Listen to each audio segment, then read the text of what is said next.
Tom Williamson. I'm the father of a child with AHC. That child is Jaqueline. Jaqueline is 12 years old, got diagnosed with AHC about 2 years ago, and we are going through the process of learning and helping the community understand the disorder. Do you want me to go next? No. You want to go? No. Okay. I'm Kristine Williamson, and our daughter Jaqueline has AHC. We have had it, we have a positive ATP1A3 mutation, and so we're all in the process of being part of a community to learn more and more and go from there.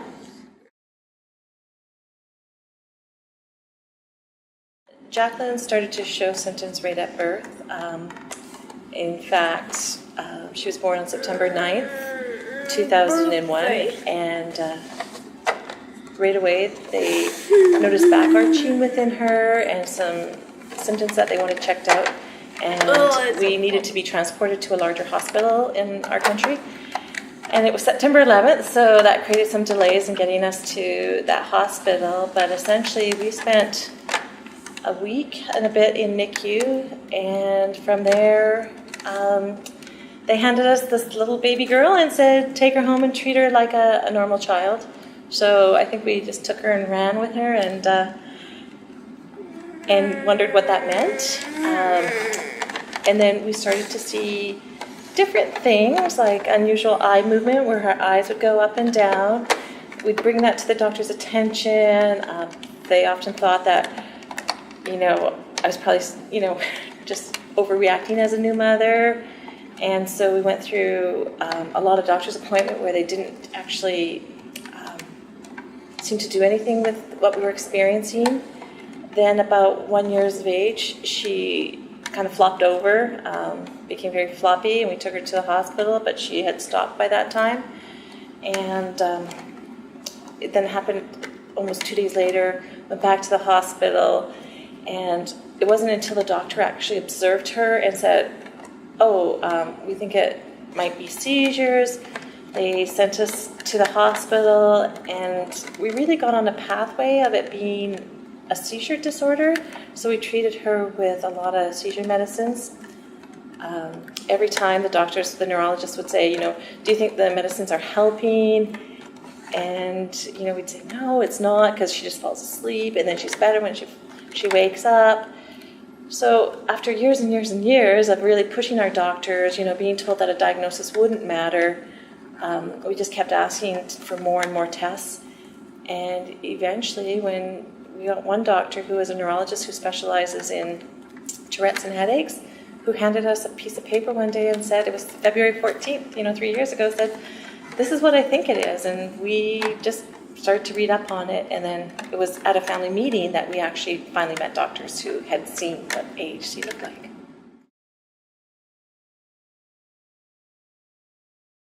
Jaqueline will typically lose speech, will be sort of the first indicators that she's having an episode coming on.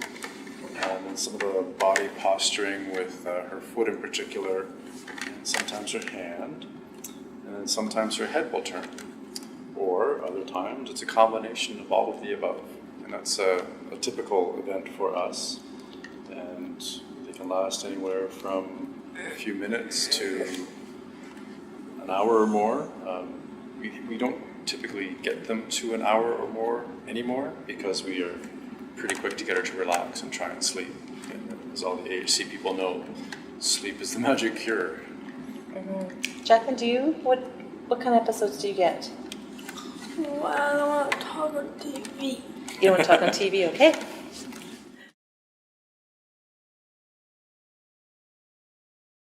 Every day. Yeah, we're one of the daily families.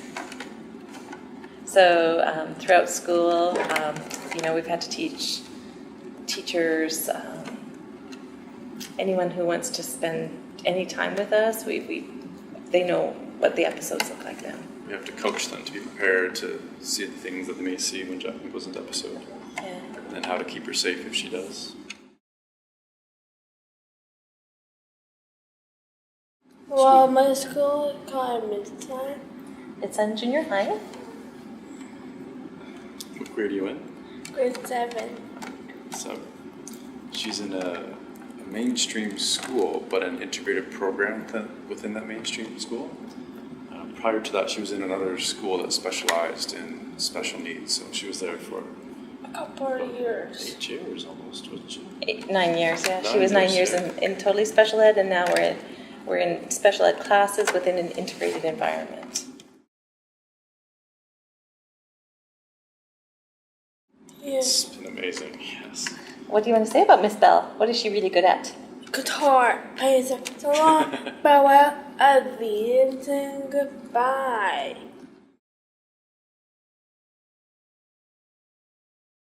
Oh, I often refer to it as sometimes it's a little bit like autism because we have some of those behaviors.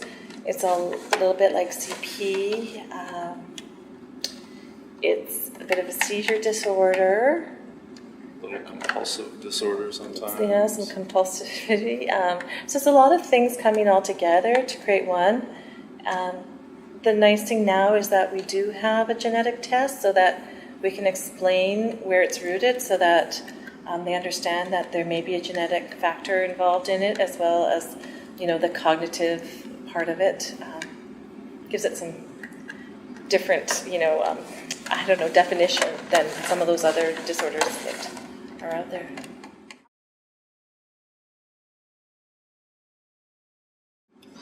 Well, water.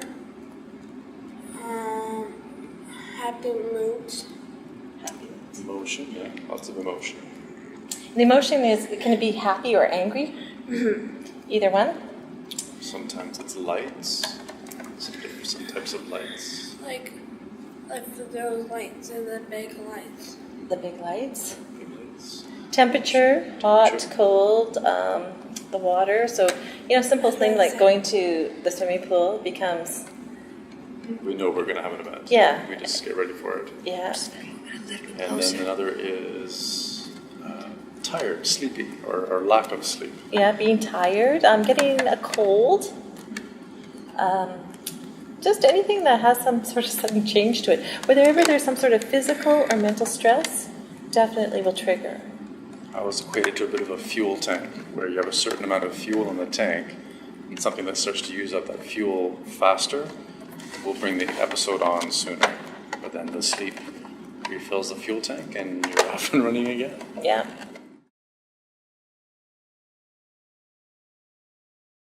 We did go through a period where there was a little bit of regression in some of her behaviors and some of her abilities, but it's not a normal thing for us. Jaqueline has made consistent progress in all of her school, and even more so this last couple of years. We haven't seen a lot of regressive performance yet. And don't let us steer you wrong, because she is, from academics-wise, she is at a kindergarten, grade 1 level. Math escapes her. She cannot get the processing of math. We have great emerging reading skills now. And socially, she has some very appropriate social skills. Loves to be on, Skyping and FaceTime, and loves to watch videos of makeup and really talk about current music. And so she has some very social appropriateness to her, which is interesting because it's like dealing with someone who has a foot planted at age 4 and one who's, planted at someone turning age 13. And that's what makes it so hard to parent some days, because you don't know who you're going to be dealing with.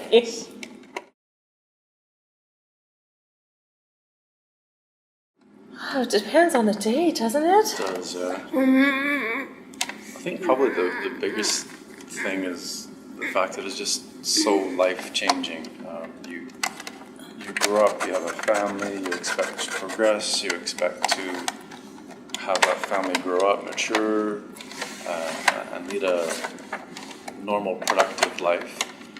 And that just isn't on the cards anymore. Yeah, I'd say it's the social isolation, or becoming so isolated, because you try to go out and An episode hits, which means sometimes you can't. You miss out on certain things because you need to get your child to rest instead. Not everyone accepts special needs children easily, and so I find the isolation very, very tough as a family. We don't get to do the same things, and as our child has aged, she's no longer cute and little and having these behaviors and challenges. She's becoming older, and there's a lot more society judgment. And as she becomes a young lady, it means all the care does start to focus more on me as the mother, because she is still developing as a young lady, and so that also means additional pressure on me as a parent. But and it's just tough, and I'm lucky that I do work full time for my own sanity, but other times it's very isolating.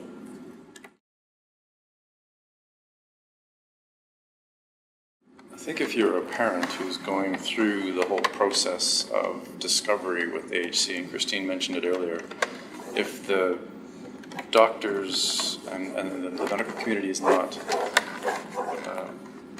getting what you're saying, don't stop saying what you're saying. Like I said, it took us over 10 years, and while the majority of the medical community are absolutely engaged and supportive and trying to help, they also operate in vacuums or silos or specialties where they sometimes don't get out to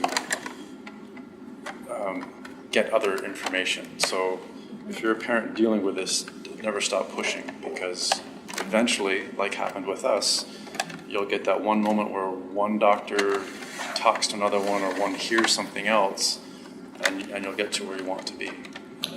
Yeah, and I would definitely share that as a parent, make sure you are having that authentic conversation with your doctors.